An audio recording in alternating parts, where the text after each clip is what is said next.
दिल्ली की एक पुरानी किताबों की दुकान। शाम के 6 बजे हल्की धूप खिड़कियों से छनकर अंदर आ रही थी। किताबों की खुशबू, पुरानी पन्नों की सरसराहट और बीच बीच में बजती क्लासिकल धुन। इन्हीं सब के बीच आरव एक किताब के शेल्फ से टकरा गया और सामने थी मायरा। ओह सॉरी, मैं ध्यान नहीं दे पाया। कोई बात नहीं। वैसे किताबें इतनी खामोश भी नहीं होती कि उनसे टकराया जाए। शायद मैं किसी जवाब की तलाश में खो गया था। मायरा हंसी। दोनों अजनबी थे, लेकिन नजरें मिली तो जैसे कोई पुराना रिश्ता याद आ गया हो। किताबों की दुकान अब महज दुकान नहीं रही, वो एक शुरुआत थी। अगले हफ्ते वही जगह, वही समय। आरव फिर आया, शायद किताबों के लिए नहीं, किसी और उम्मीद में।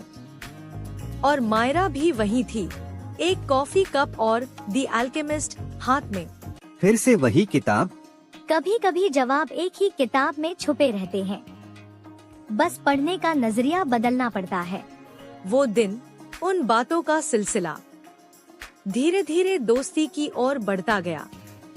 कॉफी, कॉलेज, फिल्में, हंसी, ताने, सब मिलकर एक खूबसूरत रिश्ता बना रहे थे। महीनों बीत गए। अब किताबों की दुकान, पार्क और पुरानी कैफे, सब उनकी हंसी के गवाह बन गए थे। कभी मायरा आरव को छेड़ती, तो कभी आरव उसकी स्केचबुक में अपने चुटकुले लिख देता। तुम हमेशा इतने शांत क्यों रहते हो? शायद इसलिए कि जिंदगी ने बहुत जल्दी सिखा दिया, हर किसी को सब कुछ नहीं मिलता, लेकिन तुम्हारे साथ लगता है सब कुछ हल्का है। मायरा कुछ नहीं बोली, बस मुस्कुरा दी। वो समझ गई थी, उसके भीतर कोई गहराई है जो सिर्फ हंसी में नहीं झलकती। दोनों की दोस्ती अब आदत बन चुकी थी। कॉल्स, मैसेज, छोटी छोटी लड़ाइयाँ, सब कुछ था, पर एक चीज नहीं थी, इजहार। कभी कभी डर लगता है, अगर मैंने कह दिया तो शायद ये दोस्ती भी ना रहे, और अगर नहीं कहा तो शायद वो कभी जाने ही ना पाए। कॉलेज का आखिरी दिन था। कैंटीन खाली हो रही थी, दोस्त अलविदा कह रहे थे। मायरा और आरव खामोश बैठे थे, जैसे शब्दों ने भी दूरी बना ली हो। तो अब क्या प्लान है? मैं लंदन जा रही हूँ, स्कॉलरशिप मिल गई है। वाह, सच में खुश हूँ तुम्हारे लिए। और तुम? मुंबई, नई नौकरी, नई शुरुआत। दोनों ने एक दूसरे को देखा। जाने कितनी बातें आंखों में थी जो होठों तक नहीं आई। शायद ये आखिरी मुलाकात है। हाँ, लेकिन अगर किस्मत में लिखा होगा तो फिर मिलेंगे। उस शाम जब दोनों ने गले लगाया, समय जैसे ठहर गया। हवा में थी चुप्पी और दिलों में एक अधूरी दुआ। 5 साल बीत गए। आरव अब मुंबई की एक बड़ी कंपनी में था, मायरा विदेश से लौट चुकी थी।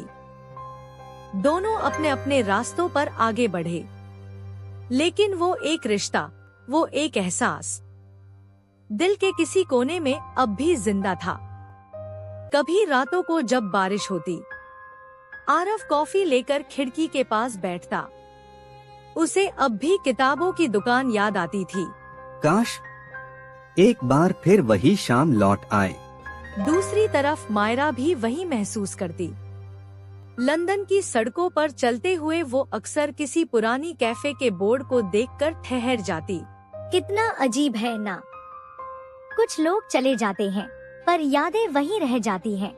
वक्त गुजरा और दोनों के घरवालों ने शादी के रिश्ते देखने शुरू किए।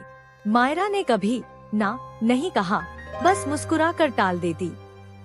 आरव भी हर बार यही कहता, अभी टाइम है। उन्हें क्या पता था, किस्मत एक कहानी लिख चुकी थी। शादी का दिन आ गया। हॉल सजा हुआ था, फूलों की महक और शहनाई की धुन गूंज रही थी। दोनों तैयार थे, पर एक दूसरे से बिल्कुल अनजान। कौन होगी वो? कैसी होगी उसकी मुस्कान? कौन है जो मेरे साथ साथ वचन लेगा? क्या वो मुझे समझ पाएगा? शादी हो चुकी थी, पर दिलों में कुछ अधूरा सा था। अरव के दिल में सिर्फ मायरा थी और मायरा के दिल में बस अरव। रिश्ता तो बन गया था एक अजनबी के साथ, पर दिल किसी और दुनिया में खोए थे। रस्में पूरी हो रही थी, मगर मन कहीं और था। और जब आखिर में कमरे का दरवाजा बंद हुआ, पहली बार नजरें मिली। तुम मायरा? आरव, ये सच में तुम हो? दोनों की आंखों में आंसू, होठों पर मुस्कान। वो दिन सिर्फ शादी का नहीं था, वो एक अधूरी कहानी के पूरे होने का दिन था। कभी सोचा नहीं था कि दोस्ती शादी बन जाएगी। शायद ये रिश्ता शुरू से ही लिखा था, बस हमें देर से समझ आया। कहते हैं कुछ रिश्ते ऊपर वाला खुद जोड़ता है।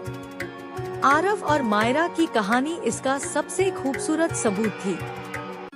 दोस्ती से शुरू हुआ सफर अब जिंदगी बन गया।